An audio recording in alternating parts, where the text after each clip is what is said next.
Our panelists for panel discussion to Professor David Griggs, Professor Monash University, Professor Warwick University. Ms. Keiko Segawa, Director, International Strategy, Division, Global Environment Bureau, Ministry of Environment, Japan. Mr. Masahiro Kawatei, Associate Manager, Corporate Social Responsibility Department, Corporate Public Relations Division, Hakuhodo, Inc. Mr. Masaki Inaba, Executive Director, Ugokasu, GCAP, Japan. Mr. Tomohiro Tasaki, Head, Sustainable Material Cycle Systems Section, Center for Material Cycles and Waste Management Research, National Institute for Environmental Studies. And the panel will be chaired by Mr. Takemoto, Director, UNU Institute for the Advanced Study of Sustainability. Thank you. We will like to get started with the panel discussion too, without ado. During our panel, we will look at implementing SDGs in advanced countries such as in Japan and in Australia. What should these advanced countries need to do? Also, we will give a focus on stakeholders, business, government, and NGOs. So we have different actors, and what these actors should do, what roles these actors will have to play in implementing the SDGs. Those are just some of the topics that we would like to cover during our panel. In Australia, there has been a lot of debate on how to implement SDGs in that country, and there is a video clip on what has been taking place in Australia so far. It's going to be 10 minutes or so. I would like to share that video clip with you.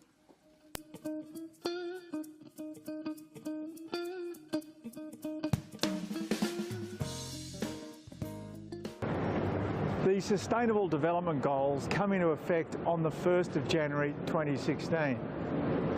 Unlike the Millennium Development Goals, the Sustainable Development Goals will apply to all countries, including Australia.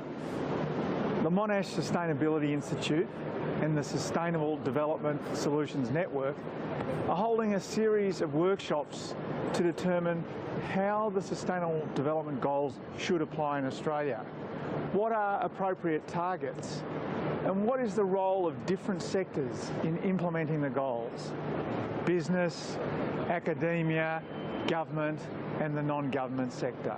Business isn't going to invest or isn't going to contribute or be able to help implement sustainable development goals without a business case for, investing people, investing time. I think probably the first real opportunity is for the academics that mostly identify with sustainable development with their research and education to really be talking to their colleagues and other people in other areas such as philosophy and music and history, and helping them see how their research fundamentally contributes to sustainable development.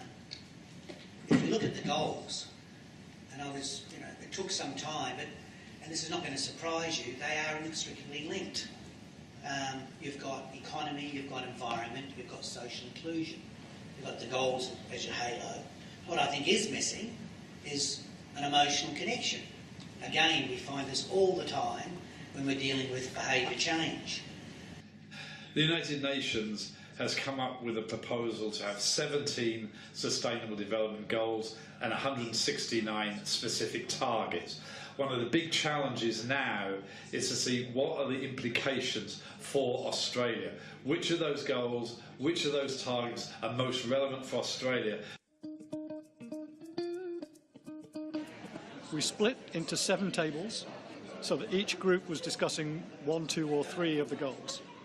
And then we put all of the targets that represented those goals, and what we asked them to do is to rate the issues that were raised by those targets for their importance for Australia. So was it a high was it a high priority for Australia? So if you look here at the one for cities and human settlements, by 2030 provide access to safe, affordable, accessible, sustainable transport systems. That was deemed by the group to be a high priority for Australia. So we went through all of the goals and targets and assigned a priority for Australia for each of the targets. So we now have an assigned priority for all 169 targets. Sustainable number 3 is about health. It's the only one around health, specifically. And we were asked to look at it in the context of Australia. So the figures start off with maternal and child health, which in Australia overall is very, very good. We're about 6.8 per 100,000 maternal deaths. However, when you take out of that Aboriginal and Torres Strait Islander health statistics, it's actually, the statistics to that group are much worse. The top 3 goals specifically relate to Indigenous people in Australia.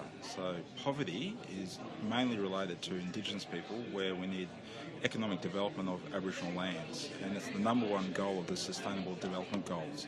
So I think Australia, that's where we need to support that effort. 2 is about sustainable agriculture. Well, carbon farming is a measure of sustainable agriculture. And healthy lifestyles. Well, certainly Indigenous people need to have greater support for healthy lifestyles. They're the top 3 goals of the Sustainable Development Goals, and they specifically apply to Indigenous Australia, and that's where our effort should be made. The areas that were really high priority was the significant impact of what we call the non-communicable diseases, or in Australia we call it the chronic diseases. So the disease burden from lifestyle choices and diseases including diabetes, obesity and the consequent heart disease and stroke is massive. As well as getting them to rate each of the targets by priority, what we also asked them to do was to look at those targets and try and draft Australia-specific targets for those. So what in Australia, how would Australia interpret those open working group targets to achieve sustainable development in Australia? Preventable illness from substance abuse, again, including alcohol. This is big, but we have got some methodology around it. It's not the most important one, but it's still very, very significant. One of the most important issues is to recognise that to incorporate the concept of sustainable development and to implement the sustainable development will require all actors, all stakeholders, all sectors. It will require government, local, state and federal. It will require businesses. It will require civil society and academia. So one of the key questions we ask ourselves is, what are the roles and responsibilities of each of these sectors? And equally important, what are the actions that really need to be taken in the next 6 months to a couple of years to actually move us on that pathway to implementing the Sustainable Development Goals? Okay, in the second set of breakout groups, we wanted to understand what the role of the different actors in achieving Sustainable Development Goals were. So what was the role of the federal government? What was the role of state governments, local government, business, civil society, NGOs, academia? So what we did, we broke into 5 different groups of federal government, state and local government, NGOs and civil society, academia and business. And we asked each of those really 2 key questions. The first is, what do they see their role as in terms of implementation of the Sustainable Development Goals? And then secondly, what concrete actions was that sector going to take over the next 6 to 12 months? Because after all, the Sustainable Development Goals are going to become operational at the beginning of 2016. What specific actions is that sector going to have to take to set us on the road of implementation of the Sustainable Development Goals? So you actually set up programs. Who's going to report back these goals? Where it starts, reinforcement factor, parts of the community to help the federal government. So you need leadership. Someone has to convene it. That convene should be actually the federal government. One area where the SDGs, I think, are already influencing what the federal government's doing is in data collection and analysis and monitoring. All right, fourth estate. An aid campaign should be explicitly linked to the Sustainable Development Goals. Should be rehearsing your report back, ready to feed anything back into the group in the next few minutes. What are the concrete actions that the federal government should take this year to begin for implementation? There are a number of different suggestions, but the overriding theme from this group was that the federal government's role is to provide leadership. The important role of other sectors for the federal government was to reduce the risk of federal government engagement and intervention. This idea that the SDGs could be a centrally coordinating agenda across all levels came through strongly. So a way to start harmonising out of the stovepipes that we spoke about yesterday. So looking at the market transformational potential of leading by example and aligning procuring and purchasing to SDG goals. And really creating the narrative around the future focus. What are the risks of not participating? What are the opportunities of making sure that we do participate? And communicating that relevance. And we really saw, in terms of the influence of the SDGs, that it can really provide a galvanising point and a sort of framework for cooperation for civil society, as the SDGs as an accountability mechanism. So accountability mechanism both for the work of civil society, but also to be able to hold governments and private sector to account in this area as well. And the last bit in terms of the influence, that also this should be the SDGs should also be used to sort of, for civil society to prioritise its work both across sectors and geographically as well. An important aspect which I hadn't actually thought about is if the SDGs are built into tenders, research tenders with the World Bank and the Asian Development Bank and some of those institutions, that will clearly focus the minds of the Vice-Chancellors if they have to consider SDGs if they're going to win those research grants. Really, the Vice-Chancellors, particularly the Group of 8, should sign on to the SDGs. That would be not only symbolic, but I think have a really significant impact on the sector within this country.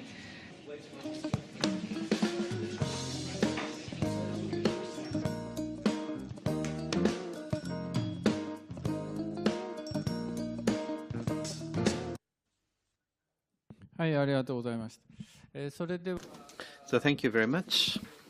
So from here on, we'd like to ask the 5 panelists to comment from their own positions or perspectives with regards to what type of activities you have been conducting and what type of things you intend to do going forward. So if you could make an opening statement inclusive of those points. And if I could ask for each to talk for about 5 minutes.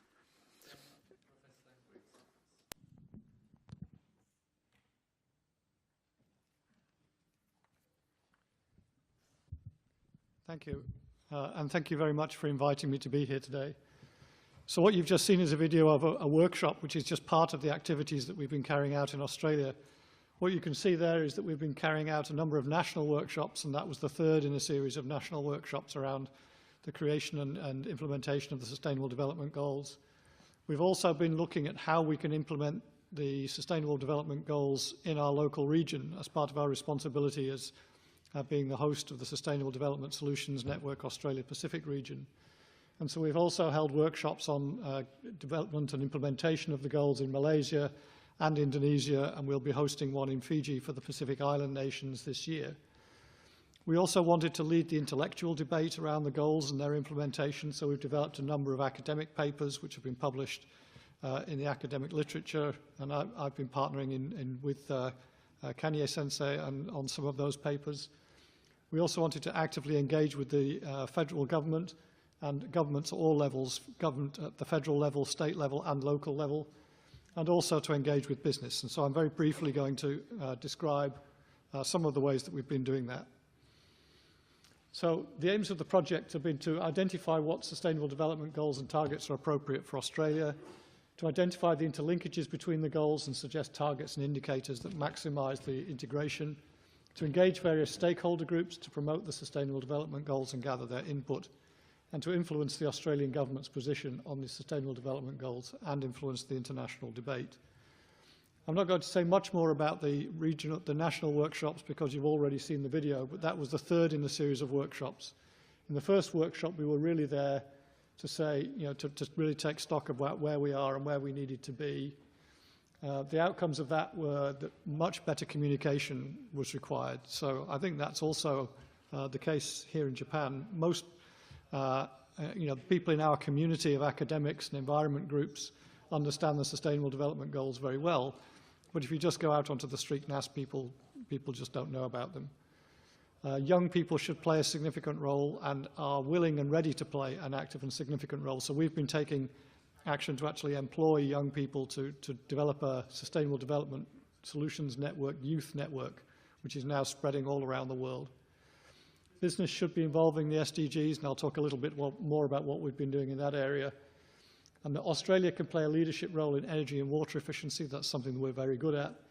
And addressing inequalities in health and education is absolutely vital for Australia, and that we should move away from GDP as a measure of progress. That's already been covered in the first panel discussion. So the recommendation was to prepare a set of short papers, which we did.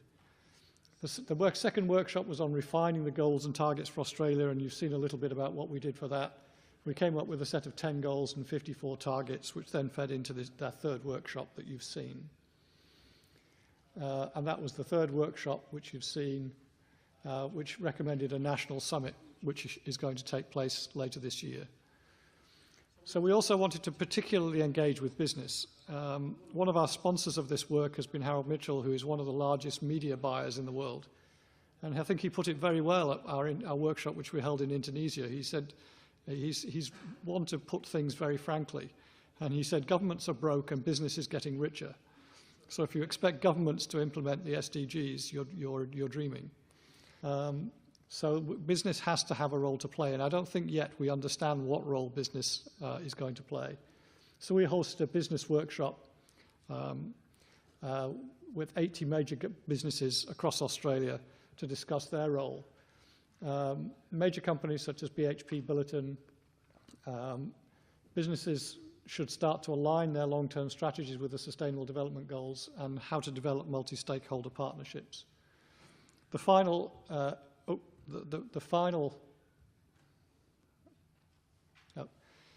step of what we did was, in order to raise the profile and improve communications, is to invite high-profile speakers to Australia. So we invited Jeffrey Sachs to Australia. We took him around the country. We took him to meet the federal government and state governments. And we had him meet public lectures in a lot of the major cities across Australia. So the one in Melbourne, over 1,000 members of the public came to see him speak. So that was one of the ways that we wanted to engage with. It's fine. It's one of the ways we wanted to engage.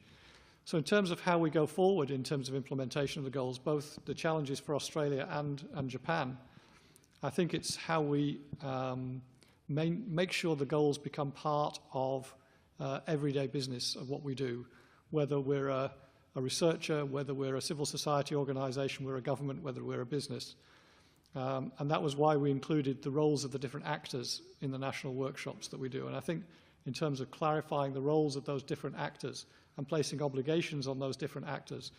In Australia, for example, at state government level, the Sustainable Development Goals are now being used as a framework for the development of the state strategy in the state of Victoria. They're being incorporated as part of the development strategy for the plan for the City of Melbourne. They're developing what's called Plan 2030, and they're being integrated into that. So they're being integrated into lots of levels of society. Businesses, BHP Billiton, are now using the Sustainable Development Goals to frame all of their corporate social responsibility activity in Australia. So it's how we can get the different actors to play their roles. Thank you. Thank you. Thank you, Professor Griggs, for your the initial presentation, which has covered the concrete activities in developing your national SDGs involving the multi-stakeholders. Also, you touched on, kind enough to touch on the some lessons, and which we are going to learn from your experience. Thank you very much once again.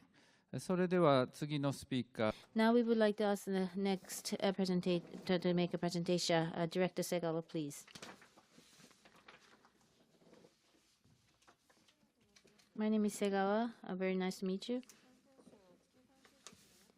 I am the director in charge of implementation of SDGs within the Global Environment Bureau of Ministry of the Environment.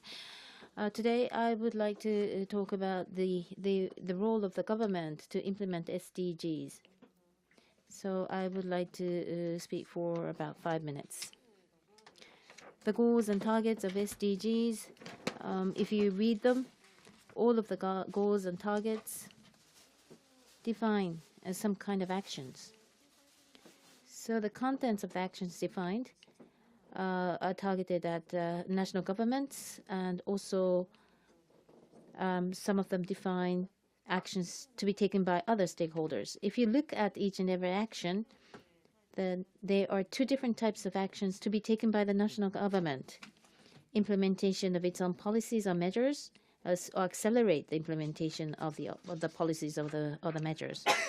And in addition, the goals and target, when the stakeholders implement them, the government needs to facilitate or support the implementation, or to evaluate or to encourage the linkage between the stakeholders.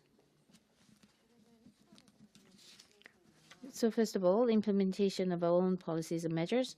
Of course, on an everyday basis, we are implementing various measures with your support.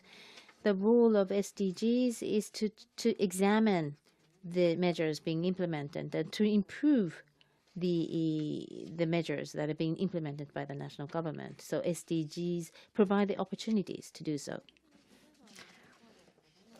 So let us look specifically into what kind of actions are being defined. So I mentioned that there are some actions that clearly should be the roles of the national government. So if you look at Goal 12, talks about the procurement, sustainable public procurement. This definitely is the role of the government. And furthermore, there is a provision that says that national government should take the role of facilitating the actions taken by other stakeholders. 12.6. So among the 169 targets, there is only a limited number of targets set for the businesses. So it says that encourage companies, especially large and transnational companies, to adopt sustainable practices and to integrate sustainability information into their reporting cycle. So government should be encouraging, according to the policy implemented by the Ministry of the Environment, CSRs and environment reports. What should be included in these reports is being provided as guidelines. Which we are recommending big companies or the businesses to incorporate information to make people understand what the companies are doing as part of their environmental activities. And also how we are examining our environmental related measures. We do the reflection internally to make sure that each measure or each line, each policy is pursuing each and individual target. So there are various environmental measures that are being reflected, but other related measures taken by other ministries and governmental agencies are not being reflected or reviewed. That is for the future. And one last word I would like to provide is that as a mechanism to promote or facilitate what you do, we are trying to make an arrangement. Environmental problems are being there are many stakeholders engaged in terms of environmental problems, but since they are diverse, And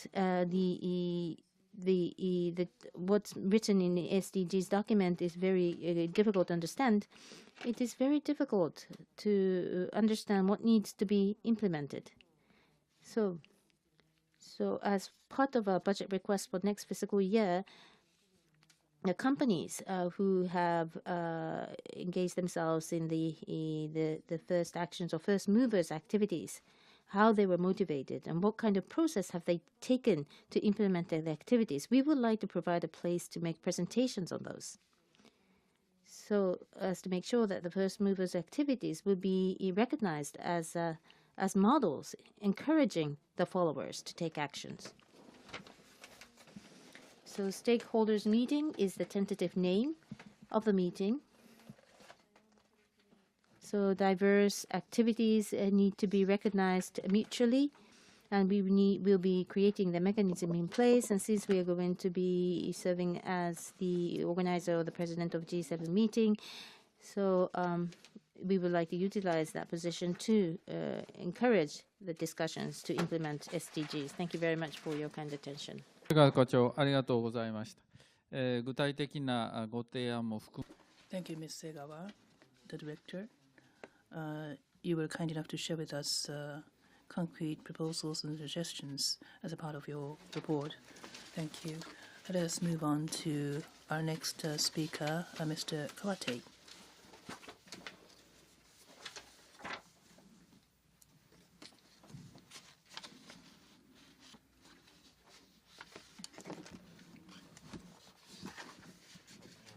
Thank you. I'm Kawatei. Good afternoon or good evening. I'm in charge of CSR, Corporate Social Responsibility at Hakuhodo. I would like to represent the business sector on the panel. Before we start, cross-sectoral approach, I believe, will be key in making SDGs a success.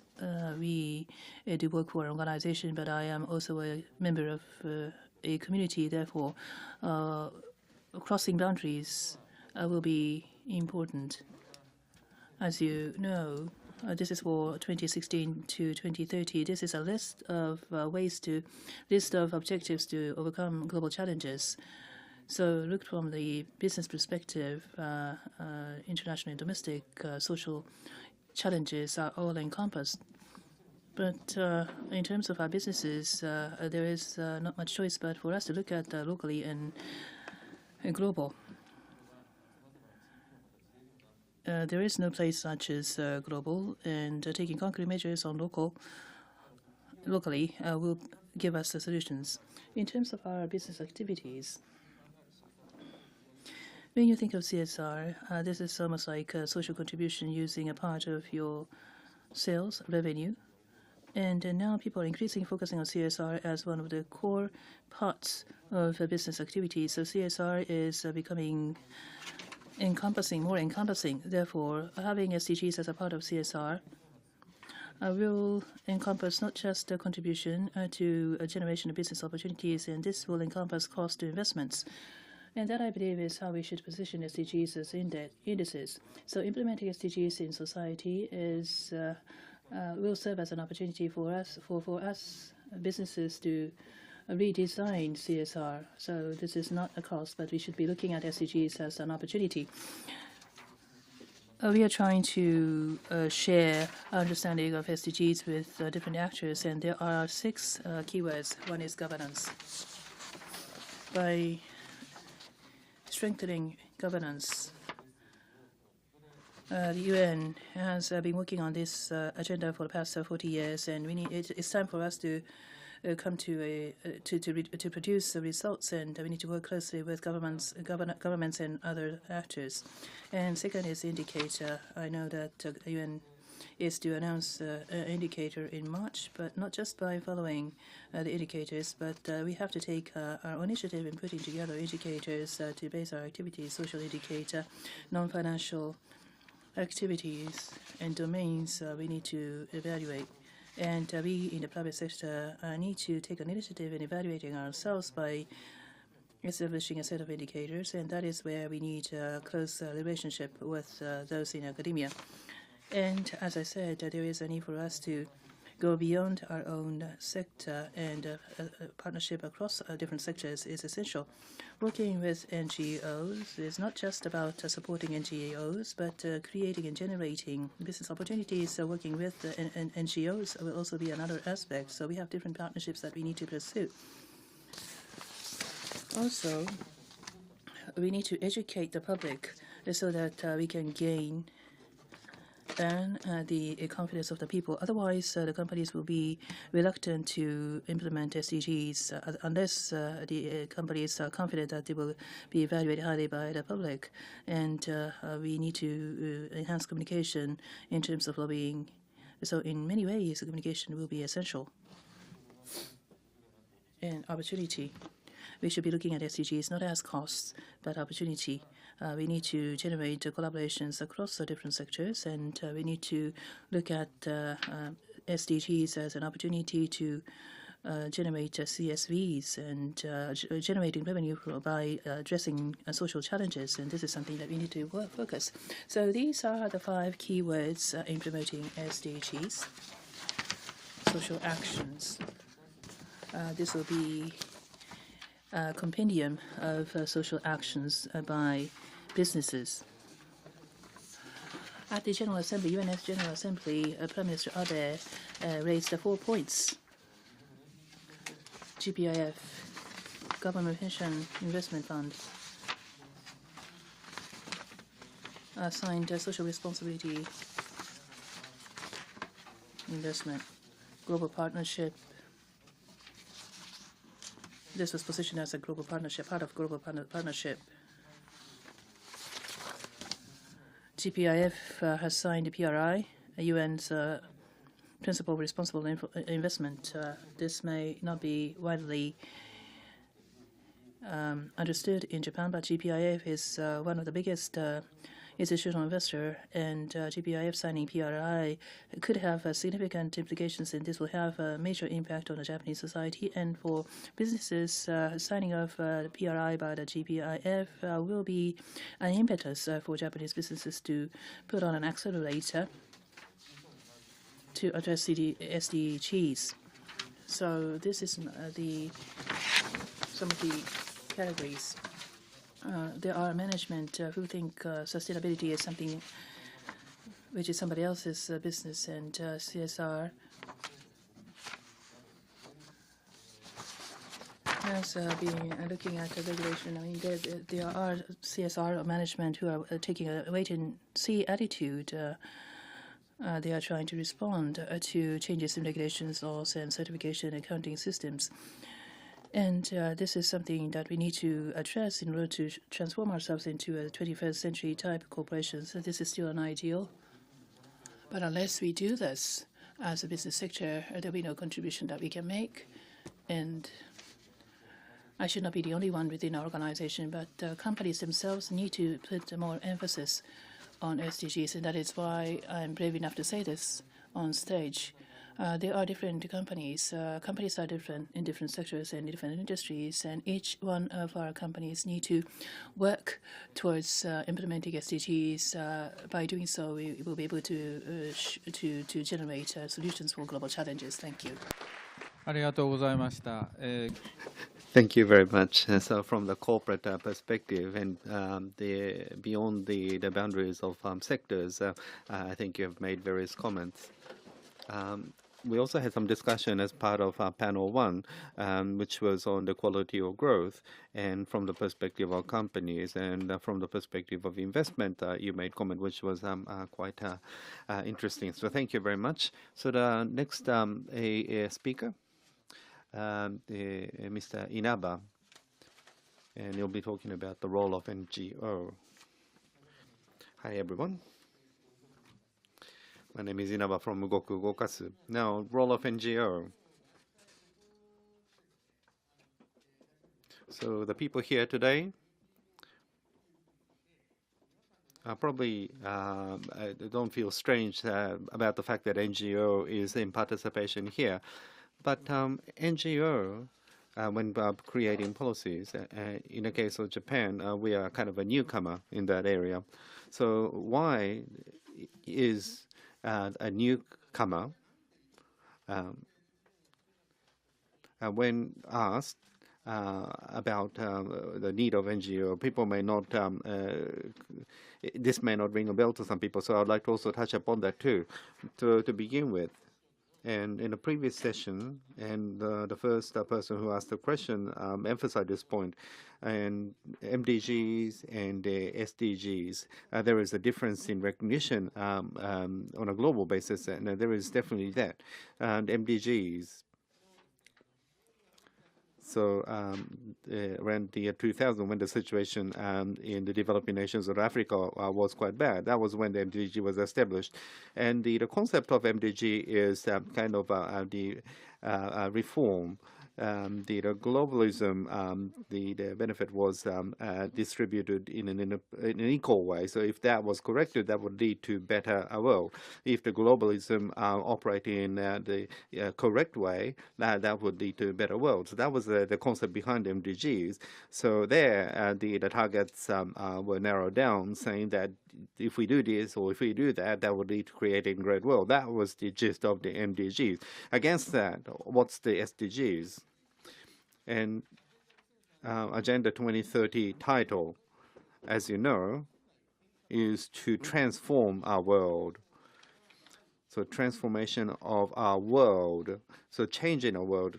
In other words, the world that we now have cannot be sustained, so we need to transform that into a sustainable world.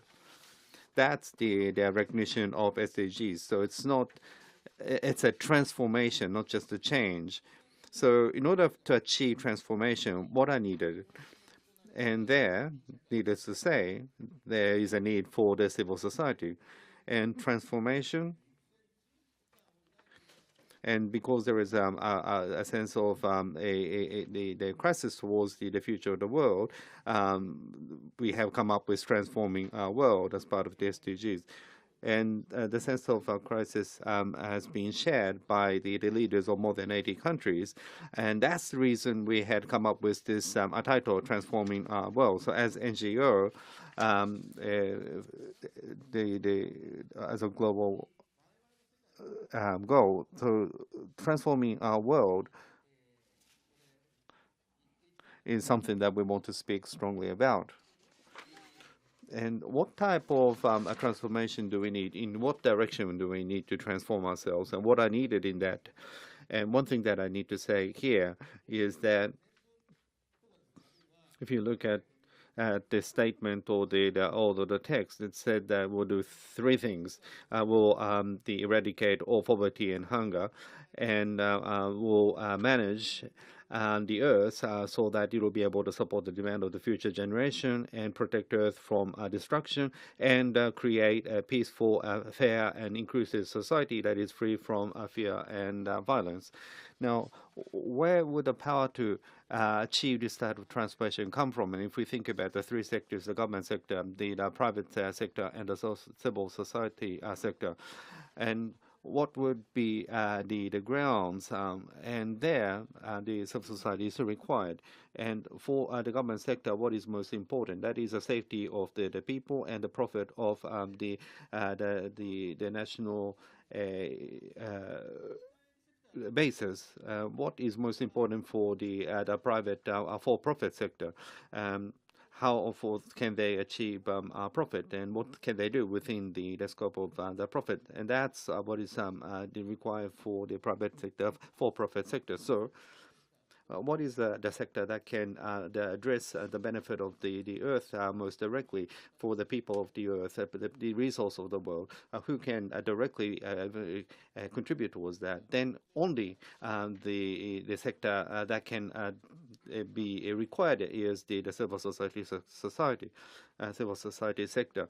So that is the reason why we are needed for that transformation. The earth's resources, the people of the earth.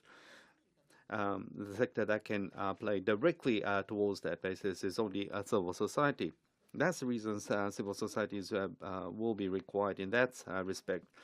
But if we look at Japan, what is most expected from the civil society? basically implementation.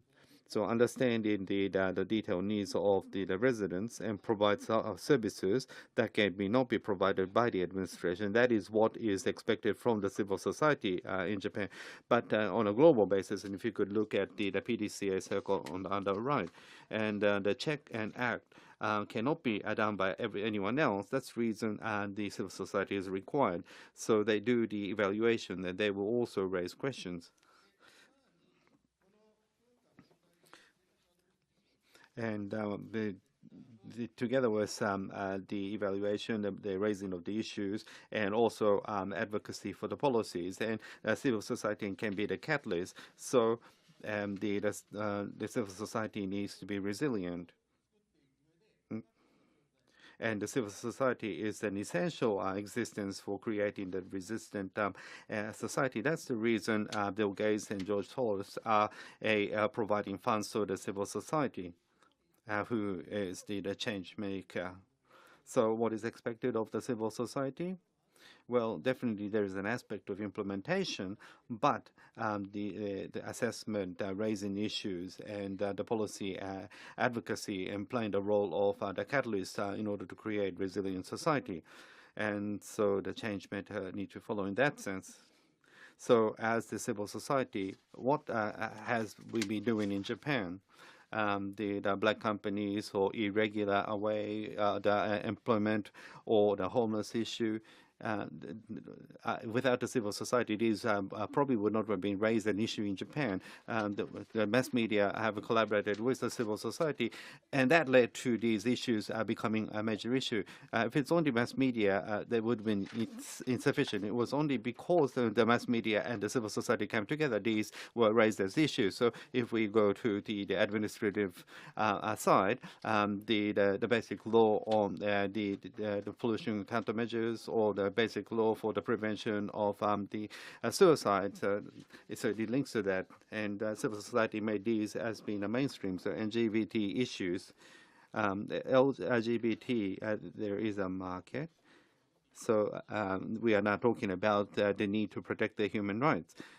And the civil society has been saying that there is a market there, and because they realize that there is a market in existence there, the society is trying to make LGBT the mainstay.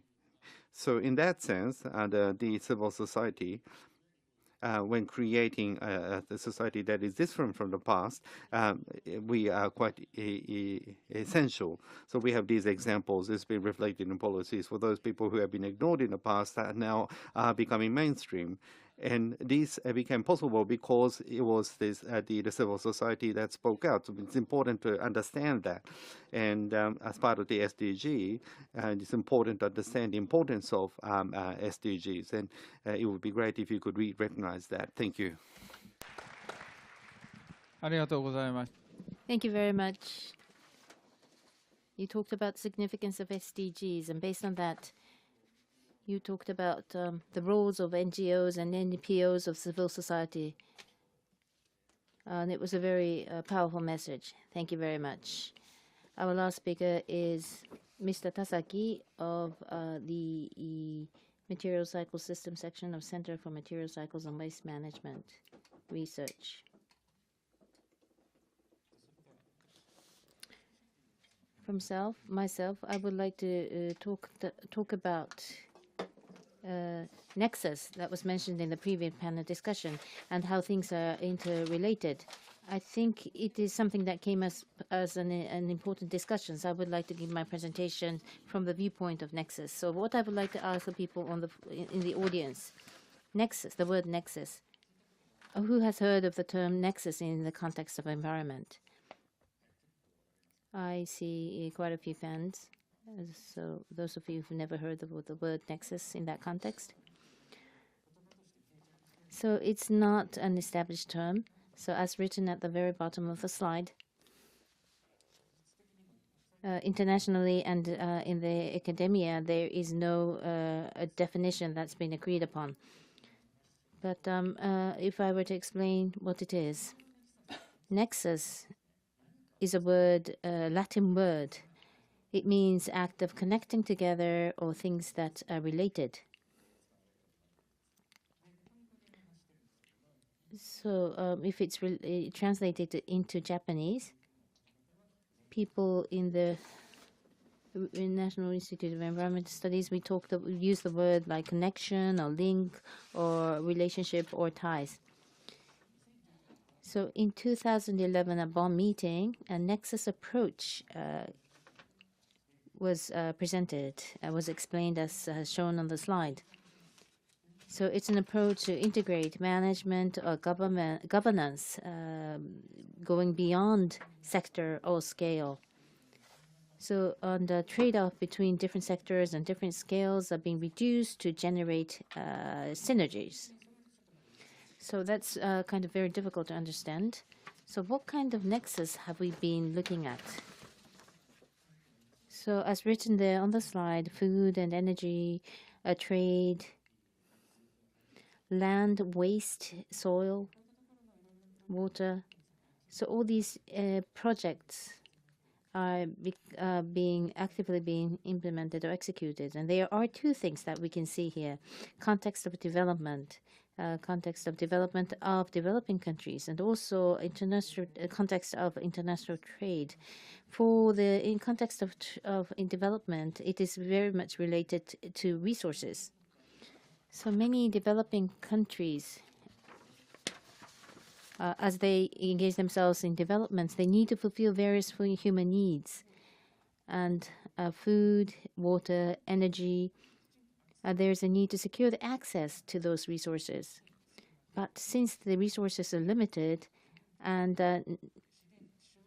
there is a lack of resources which came up as a problem, and there is the competition of resource developers, and also among various multiple number of resources. To create food, we need water. To create water, we need energies. There is a relationship between those resources. So there's an increased pressure on the use of resources.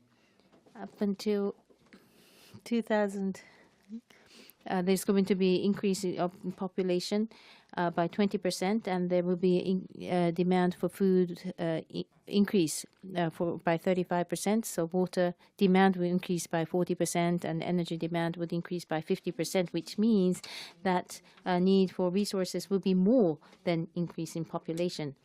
So as the production and demand increases, there will be increased problems related to environment. And the other is the context of international trade. We call it embedded environmental load. There are terms such as food mileage and virtual water. In Japan, what's being used in Japan is creating environmental loads outside of Japan. So we need to raise awareness on that. And how we can reduce the environmental burden in the globalized supply chain. Among the SDGs, developed countries and developing countries should work together to solve the problems, and sustainable development is the characteristics of SDGs. And what's being expected of Japan will be the ones shown on the slide. We need to work to reduce the environmental load within the globalized supply chain, which is very much related to SDG 12, related to sustainable production and consumption. And what 海外でいろいろな問題を引き起こしている環境問題とか児童労働とか社会問題といったものがないような製品、ないような原材料をきちんと責任ある調達をして生産をする。でそういうことに対する関連する情報も提供していくということが事業者に求められます。それから消費者についてはそういったものをしっかり、買っていく、そうではないものに対してやはりノーと言っていくようなことが必要になっていて、国や自治体というのも大きな消費者ですので、These are national governments and the local governments are big consumers. So as for procurements done by the government should be consuming in a responsible manner, including green purchases. Governments and NPOs and also academia they should be providing information regarding social issues in supply chains. To be honest, I think there is a lack of awareness in Japan, so proper information provision should be conducted. Thank you very much for your kind attention. Thank you. In implementing SDGs, I believe the approach that you shared with us is of critical importance, and thank you very much for intelligible explanation of the keywords. I think it's time for us to entertain questions from the floor, comments from the floor. For those of you who wish to speak, please raise your hands and please kindly state your name and affiliation before we speak. So let me start with this lady over here, which will be followed by those in the back. I believe there are 3 individuals who would like to speak, so we will take their comments first. First,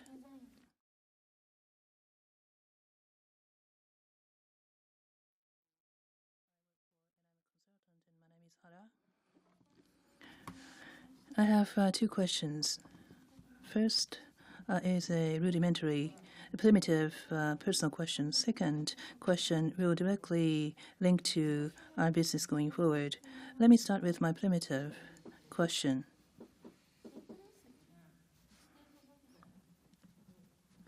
You talk about inclusiveness when it comes to the stakeholder engagement. Those people on the streets who are not associated with NGOs, those members of the community and the general public who are not associated with NGOs, how are they positioned? Are they a part of inclusiveness? If not, then what do you think would be the best way to communicate, to capture their voice in this whole process when these people are not associated with any of the NGOs? Second question, which has direct implications on the business going forward for us.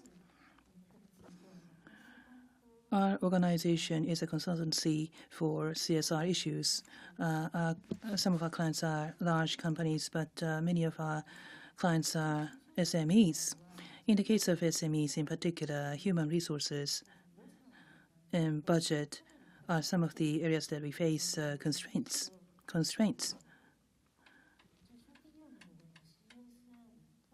These availability of these is rather limited.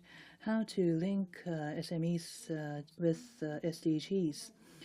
I know that sooner or later our SME clients will be asking us to give them advice on how SMEs should implement SDGs. So I would like to have your advice or idea as to what we should recommend to the SMEs in their implementing SDGs. Thank you. The next person, the person in the back, in the middle. こんにちは。Hello. Hello.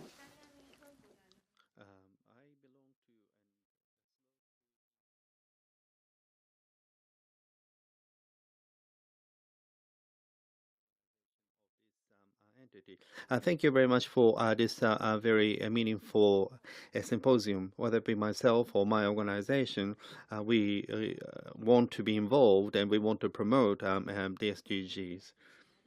And we want to be your partners. But from that kind of perspective, I want to make somewhat of a difficult question.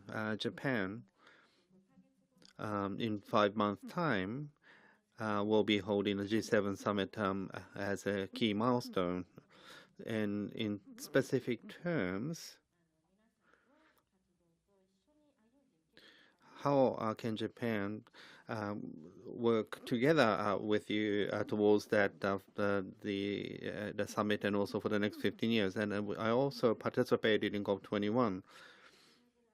And one of the key was sustainable agriculture, and also the people are directly affected. The indigenous people, they were unable to engage directly. So as part of the SDGs, how can these people contribute directly? And the next term is with regards to TPP. And in the case of Japan, 99.7% of companies are SMEs. And so how can SMEs participate as part of the TPP? Is it only money? And lastly, SDGs targeting 2030. So we have 15 years. So someone who is age 10 right now will become 25. Someone who's 25 now will be 40. And that's when this project will come to an end. So how can what type of things are you thinking of to enable the young people today to be able to engage in this project going forward? So one last person, last question. Thank you very much.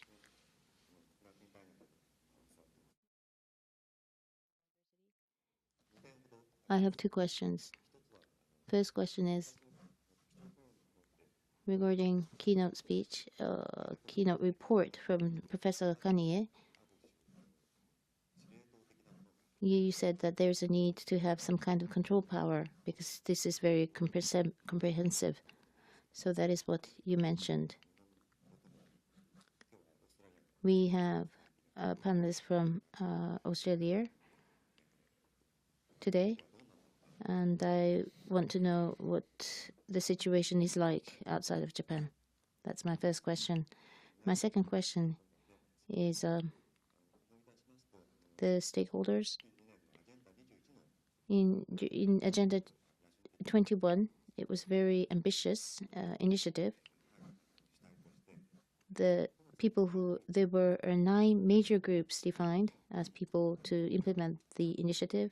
There was the national government, United Nations, and specific organization have been defined to take the major role to create local agenda. I think it was a very strategic approach that was taken with MDGs. It was the United Nations, international institutions who took the major role in implementation. But SDGs implementation, it's going to be very ambitious. I would like to know how it's going to be implemented. So the structure to be implemented, that is, I believe, something to be established in the future. But if you should have any ideas, I'm more than happy to listen to them. Because of the limited time we have, that would be the end of the last question. I would like to invite panelists to respond. At the same time, there have been 8 points, and I know that there is a good balance between our panelists and the questions that have been raised. And because of the time constraints, I asked the panelists also to share with us your final thoughts or comments together with responding to the questions that have been raised by our participants. We will start in a different order. We will start from the furthest, right? I mean, you could address any of the questions that have been raised, and also I ask for each of you to make your final comments. So why don't we start with Mr. Tasaki? So that was unexpected. Somebody talked about inclusive. The general public, I believe, are also a part of this initiative. So when you say inclusive, we are talking about the normal public. We also include the weaker or more vulnerable public. If it's an ordinary citizen, we will be able to listen to their voices through various surveys and so on. We should be reaching out to people who are in weaker positions. I think that is a challenge faced by the society. So SDGs for all includes such kind of approach, reaching out to the more vulnerable citizens. And about people to implement in the future, and related to the word nexus, Nexus handles very complicated things. So I think there are 2 ways of doing it. Someone like myself, a researcher, to solve issues, very complicated issues when we come up, and I should come up with a solution to be communicated to others. And the other approach is to have people involved and people to think about a complicated issue to come up with a solution. The latter, I believe, is a better approach. When we are to think about the civil society, I think the second approach should be the one to be implemented. So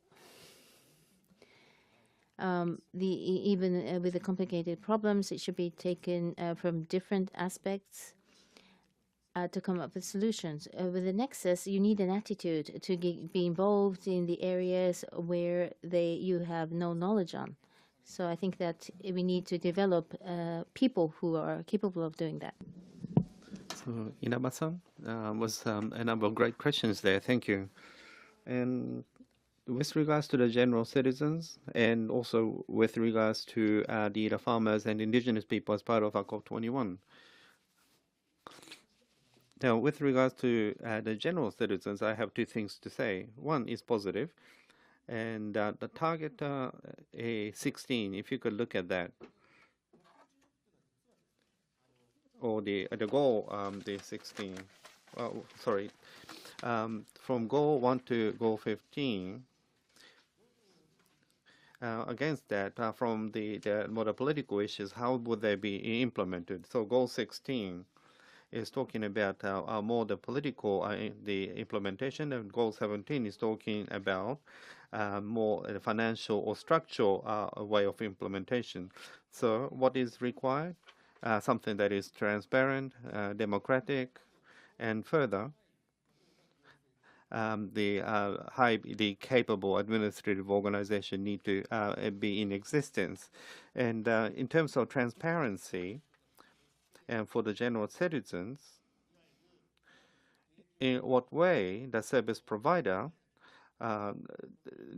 need to respond? And that is made clear as part of Goal 16. So the fact that we have Goal 16 means that SDGs is saying that there needs to be an accountable administrative organization. And in that sense, the general citizens, as part of SDGs, can be positioned as part of Goal 16, which is a part of the implementation for SDGs. And when we make comparison against MDGs, it's quite interesting that MDGs, unfortunately, with regards to exclusion issue, they did not come up with the proper response. So as a consequence, that the world was divided into those that will be that are saving, and those who are saved. So how people want to grow? How do people want to escape from the current status? And the response was not provided to that. And as a consequence, in 2015, we saw the development of the Ebola fever as well as the IS issue.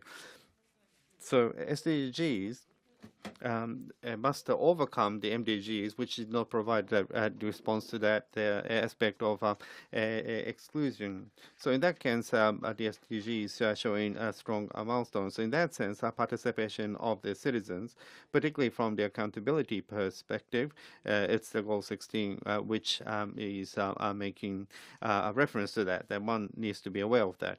And the SDGs are to be sustainable. So the next generation who do not exist right now, how can we pass on the resources today to those future generations? That's the thinking behind it. So accountability towards the next generation need to be guaranteed. That's the reason we have the SDG goals. So the accountability sits at the core of the SDGs in that sense. And I think we need to be aware of that. So that's the point. And talked about the SDGs, the SMEs. Now, a lot of anything to do with waste is something that is addressed by the SMEs. Now, SDGs provide opportunities for SMEs in that sense. So there, how can one try to utilize innovation? And I think that is one of the most important aspects of SDGs. So in that sense, it's important to interpret SDGs in a positive manner. So not just the big companies, but SDGs for the SMEs. How the SMEs can be utilized by SMEs can be seen from that perspective. Thank you, Mr. Kawatei. Well, it's hard for me to take the floor after Mr. Inaba. Well, I learned actually a lot from Mr. Inaba, so I don't know how much more contribution I can make, but let me speak from my own position, not businesses, but citizens, but how we can all work together to address societal challenges, and that I believe is very important, and SDG is exactly about that. Those general citizens and businesses need to work together to address challenges. Target 12, production and consumption. This is a challenge that cannot be addressed by citizens alone or neither by corporations alone. So when we talk about CSR activities by corporations, not just the CSR departments in organizations, but the CSR is a entire domain. This is not a department-specific corporate social responsibility. Therefore, all employees in an organization need to take ownership in the issue of CSR, and SDGs are indices for CSR effectiveness. So those in different sectors and industries, all of them will have to take ownership. Be it a larger company or a smaller company, each and everyone within an organization need to fully be aware of the challenges that we face, and it will be increasingly important for each and every one of us taking specific actions. Now, Japanese companies, large companies in Japan are still smaller than mega global companies in the world. So business community in Japan and Japanese companies with SDGs as a trigger may become increasingly serious about old Japan in addressing a set of common challenges. So even a single company may not be able to overcome a challenge, but through partnership with companies facing similar challenges, all Japan kind of approach could be more effective, particularly in production and consumption. We can promote partnership within a supply chain. 1 + 1 may not be 2. 1 + 1 can be 3, 4, or 5. A chemical reaction we could engender. And SDGs is an example of what it gives us a reason to believe in that. And as a listener, listening to all speakers, I think the outcome of S11 is a treasure box. And how we in the business community will be able to translate the outcome of S11 into businesses and concrete business activities and day-to-day activities of individual citizens is of critical importance. And this is a part of partnership. And this is something that we find joy in implementing SDGs. I mean, this is not something that we should treat as a burden. SDGs gives us a reason to be optimistic, and we should look at SDGs as something positive. At the same time, we need to have a sense of crisis. There is no doubt that we have to have a sense of crisis. But while recognizing the sense of crisis, we have to be optimistic in trying to implement SDGs, and that is a clear message that I've retained from listening to all the speakers. Thank you. Director Segawa, please. Thank you very much. Japan.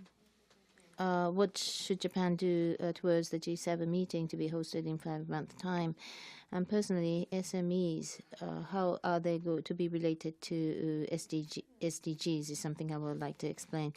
5 months later, we're going to host the G7 meeting. It's, of course, 2016 is the following year, and next year, following year, from the adoption of SDGs, and COP21 has been agreed upon.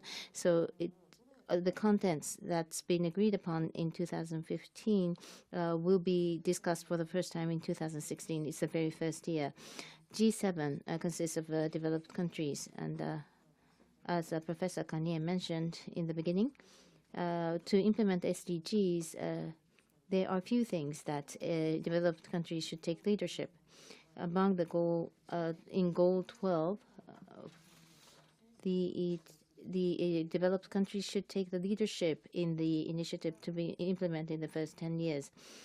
So what's been defined in the document and the things that have been implemented by developed countries on voluntary basis should be reflected in G7 meeting. So the environmental ministers meeting of G7 is not the goal. I think it's going to be the starting point for the future future actions to be implemented. And I have never thought about the relationship with TPP. TPP would expand the free trade, so therefore, is it going to increase the CO2 emission, or how much of an impact should that have on the environment is a concern. So I would like to study, to research or investigate and share the information. And the relationship between SMEs and SDGs. So whether it's an SME or whether it's a larger corporation, so since this is a question raised in the context of SDGs, but in their business, they can utilize SDGs. They can examine the business, whether their business is in line with SDGs. I think it is beneficial for the companies. So my family runs a very small family business. My parents, when I talk with them about SDGs, they say that just like CSR, it is very difficult for them to start something new like CSR. But to make their business to run their business in line with SDGs or to be more conscious about the environment is something that they should do. They're very positive about that. So I think SMEs do not have enough human resources, and I don't think they have the budget or the funding to do new things. But the essence of SDGs is to realize to implement SDGs within their business instead of doing something new like CSR. Thank you very much. Thank you. I will try and be very brief in trying to answer the questions, which were excellent questions. The first question was about how are people going to be informed if they're not already part of a group that is working on the SDGs. It's a really difficult question. That's one of the reasons we invited high-profile people to Australia to come and talk about the SDGs, because that got the media interested. And when the media get interested, we had Jeffrey Sachs appear on one of the prime-time television shows in Australia. That's a way of getting the message out. So we're trying several ways. One way that we're trying is that we actually produce these postcards of the SDGs. And you may think that we hand these out at scientific meetings, which we do. But they are also being handed out in coffee shops in Melbourne. And if you know anything about Melbourne, you will know that everybody likes their coffee. And so, thousands of these are being given out when you get your coffee in the morning. And I noticed that we must be being quite successful because I took this one from your chairman. So there are several ways of getting the message out. The second question is about how can SMEs be engaged? Again, very good question, which our business workshop specifically addressed. And we identified what the barriers are for business in getting engaged. Business wants to be engaged in the SDGs. Businessmen are human beings as well as being business people. They have children, they have grandchildren, they have an interest in a sustainable future, and they want to be in business for the long term. So they are not bad people. That just, people think that they are the ones who have got the world into the mess we have. But there are barriers. First of all, business has to make money. So we have to find a way that it is legitimate for business to make money out of the Sustainable Development Goals. There is a lack of information.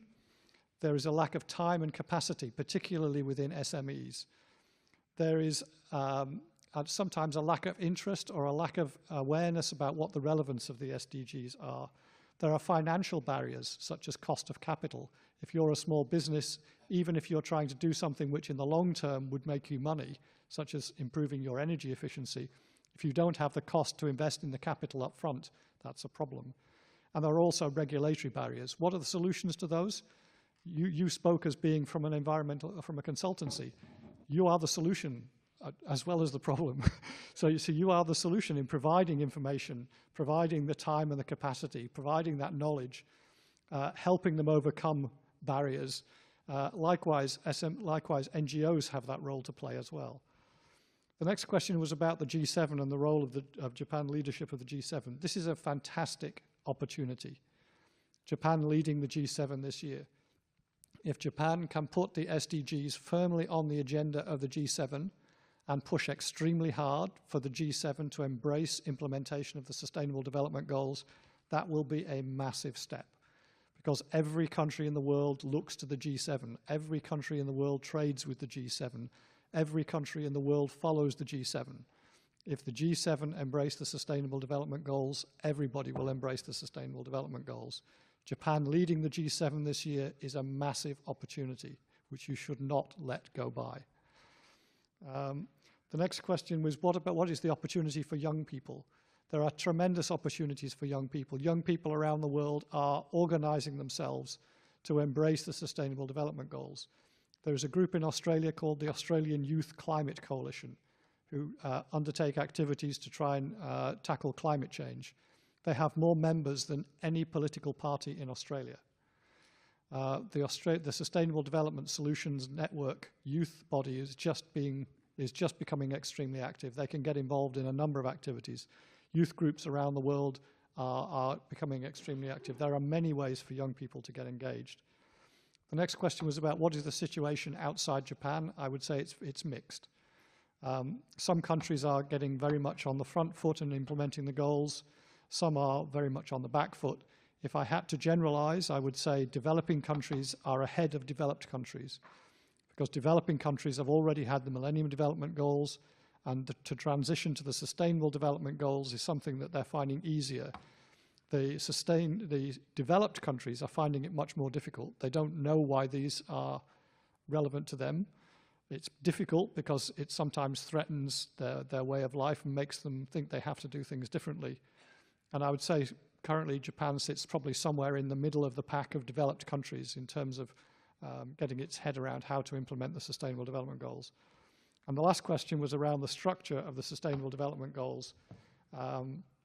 You're right, some of the structures that we currently have in place will not be appropriate for the Sustainable Development Goals.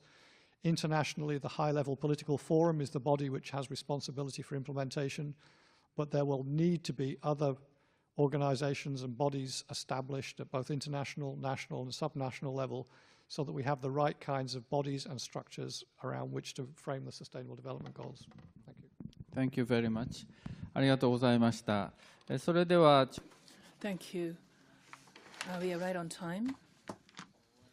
So I, with much regret, need to close panel discussion too. This symposium is to take the stock of the research program which has been conducted for the past 3 years, and also to identify issues that we need to overcome in implementing SDGs, as Professor Kanye mentioned during his report. We are right now at the starting point in implementing SDGs, and I sincerely hope that our discussion today will serve as a well-grounded starting point. And I must tell you that I was listening to all the speakers with much interest. So I hope that this will serve as a starting point for us to deepen our understanding and discussion. And I hope that all the participants will embrace the issues, and hope this symposium will serve as a trigger to reinvigorate our discourse in different fora. Thank you once again. I would like to thank our panelists for their active contribution. I would like to thank Mr. Takemoto and the panelists.